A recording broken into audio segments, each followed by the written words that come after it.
अब भी सुलग रही है जंग की चिंगारी। अब भी तोला जा रहा है ताकत का जोर। जंग के बहाने तलाश रहा है दुश्मन। जी हां, जंग के बहाने तलाश रहा है दुश्मन। इसराइल ईरान में जंग के पुख्ता इशारे। क्या ईरान में अब ऐसे धमाके होने वाले हैं जैसे यमन में हुए हैं? क्या यमन वाला ऑपरेशन ईरान में अंजाम दिया जा सकता है? अगर ऐसा हुआ तो उसके लिए पहले मोसाद का इस्तेमाल किया जाएगा। दुनिया ऐसा ही समझती है, क्योंकि इसराइल बगैर मोसाद के जंग के मैदान में एक कदम भी आगे नहीं बढ़ता। और इसराइल ही क्या, कोई भी देश, उसका खुफिया तंत्र, उसकी खुफिया जांच एजेंसी और उसकी जासूसी नेटवर्क पहले वो कदम आगे बढ़ाता है, फिर तब जंग का ऐलान होता है या जंग की शुरुआत होती है। तो मोसाद ने कहीं ना कहीं तैयारी क्या पूरी कर ली है, क्योंकि टारगेट लोकेशन हासिल करने वाला मिशन मोसाद ही अंजाम देगा। इजराइल के इन इरादों से ईरान भी बहुत अच्छी तरह वाकिफ है। ईरान अब कोई कच्चा खिलाड़ी नहीं रहा। ईरान ने इस्राइल के हर एक चाल और हर एक कदम को नस नस तक पहचान लिया है। और शायद इसीलिए ईरान के बड़े रहनुमा, चाहे वो सियासी हों या मिलिट्री के लीडर्स हों, उन्होंने रह रहकर बीच बीच में ऐसे बयान दिए हैं कि जो इशारे को समझते हैं उनके लिए काफी है कि ईरान की तैयारी आखिर कैसी है। अब सवाल यह पैदा होता है कि ये सवाल क्यों उठ रहे हैं और इन सवालों के उठने की खास वजह है तो क्या है? आपको यमन पर हालिया इस्राएली हमला तो याद होगा। जी हां, इस्राएल ने यमन पर 15 मिनट के अंदर 30 एयर स्ट्राइक की, यानी हर 30 सेकंड पर इस्राएल का एक बंकर बस्टर बम यमन की राजधानी सना पर गिरा। और निशाने पर कौन था? निशाने पर थे हौसी के आला रहनुमा। ऐसा इस्राएल ने करीब 2000 किलोमीटर दूर यमन पर किया है। सोचिए आप, 2000 किलोमीटर दूर यमन पर इस्राएल ने ऐसे हमले किए, यानी यह एक लॉन्ग रेंज मिशन रहा जिसमें कई F-15 विमान शामिल हुए। अब सवाल यहां यह पैदा होता है कि इस्राएल यह करके पैगाम क्या देना चाहता है और इस्राएल किसे संदेश पहुंचाना चाहता है। सवाल है कि क्या यमन के बाद इस्राएल अब ईरान पर सबसे बड़ा हमला करने की सोच ही नहीं रहा, बल्कि क्या इस्राएल तैयारी कर रहा है? और उससे बड़ा सवाल यह, हालांकि इस सवाल का जवाब जग जाहिर है कि क्या इस्राएल की इस सोच के पीछे अमेरिका पूरी तरह से खड़ा है? ऐसा अटैक जो 13 जून को तेहरान समेत ईरान के कई शहरों पर हुए थे, क्या इस्राएल फिर एक बार ऐसा कदम उठाने जा रहा है? और अगर वो ऐसा करता है तो क्यों? और अगर अमेरिका की भी इसको पुष्टपनाही हासिल है तो क्यों? और अमेरिका ही नहीं बल्कि नाटो के ममालिक भी अगर खामोश तरफदार ही नहीं बल्कि मददगार भी हैं तो क्यों? कई ऐसे सवाल हैं।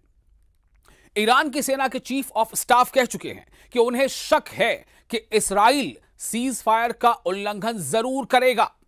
इसका मतलब आप समझ रहे हैं, सीज फायर का उल्लंघन यानी वायोलेशन अगर करेगा और जरूर करेगा, यह शक किसे है? यह ईरान की सेना के चीफ ऑफ स्टाफ को है।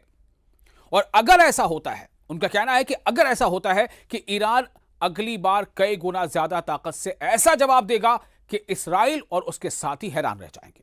यानी कि जहां एक तरफ ईरान के चीफ मिलिट्री ऑफिसर यह कह रहे हैं कि या ये शक जाहिर कर रहे हैं कि इस्राइल एक बार फिर ऐसा कदम उठा सकता है जैसा उसने यमन में अभी कुछ दिनों पहले उठाया, ईरान की तरफ भी वो ऐसा कदम उठा सकता है। ये पहले से ही शक है।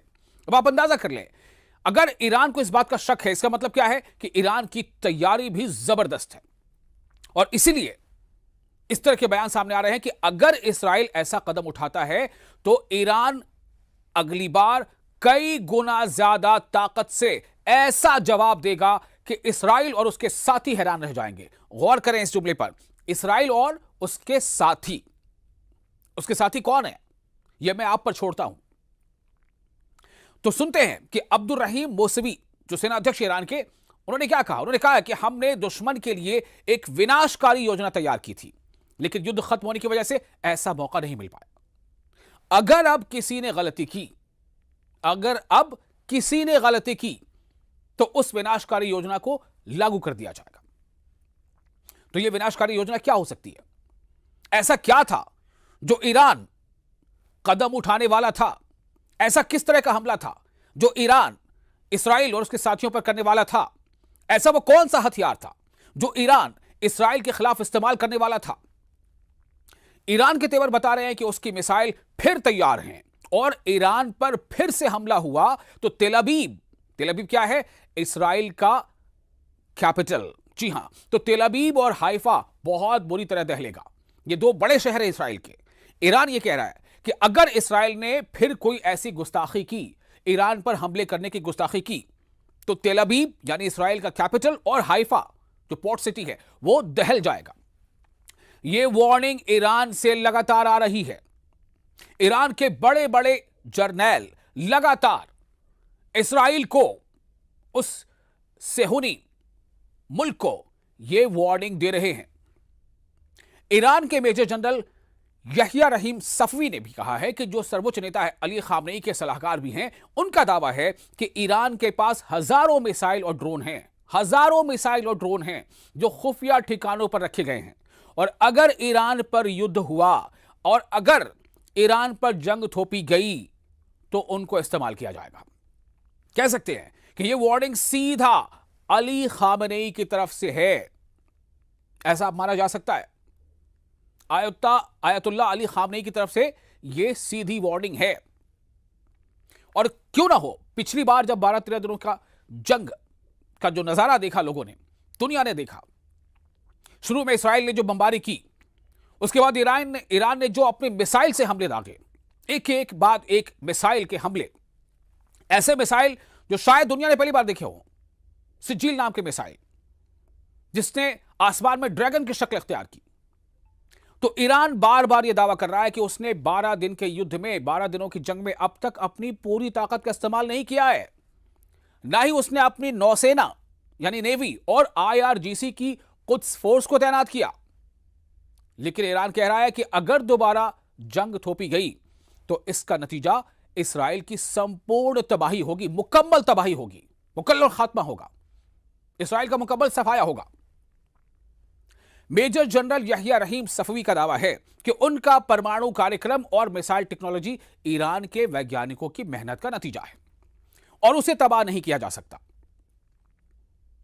ईरान ने हजारों मिसाइल और ड्रोन का जो प्रोडक्शन किया है और सभी सुरक्षित जगहों पर रखी गई हैं। क्यों ये बार बार कह रहे हैं? वो इसलिए भी कही जा रही है बात क्योंकि इसराइल ने पिछली बार कई बार ऐसे दावे किए थे अपने हमले से कि हमने मिसाइल का जो जखीरा था वो तबाह कर दिया। तो ये ईरान के फौजी रहनुमा बता रहे हैं कि हमारे पास तमाम हथियार, तमाम मिसाइल सब महफूज ठिकानों पर रखे गए। कुछ रिपोर्ट्स तो ऐसी भी हैं कि कुछ बहुत ही कारगर हथियार या यूं कह लें कि जो अटैकिंग सिस्टम है वो ईरान के बाहर भी कहीं रखे हैं।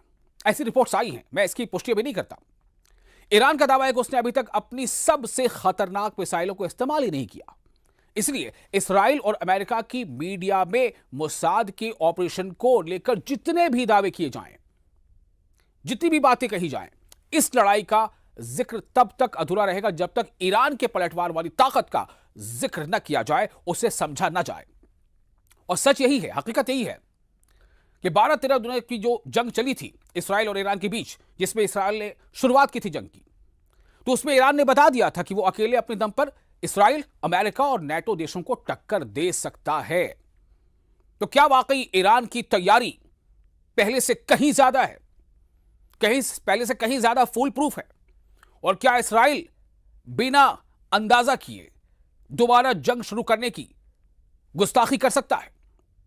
क्योंकि इसराइल को पता है कि पिछले जंग के दौरान, 12-13 दिनों के जंग के दौरान ईरान ने किस तरह से तेल अवीव में, हाइफा में और भी अलग अलग शहरों पर कैसी तबाही मचाई थी।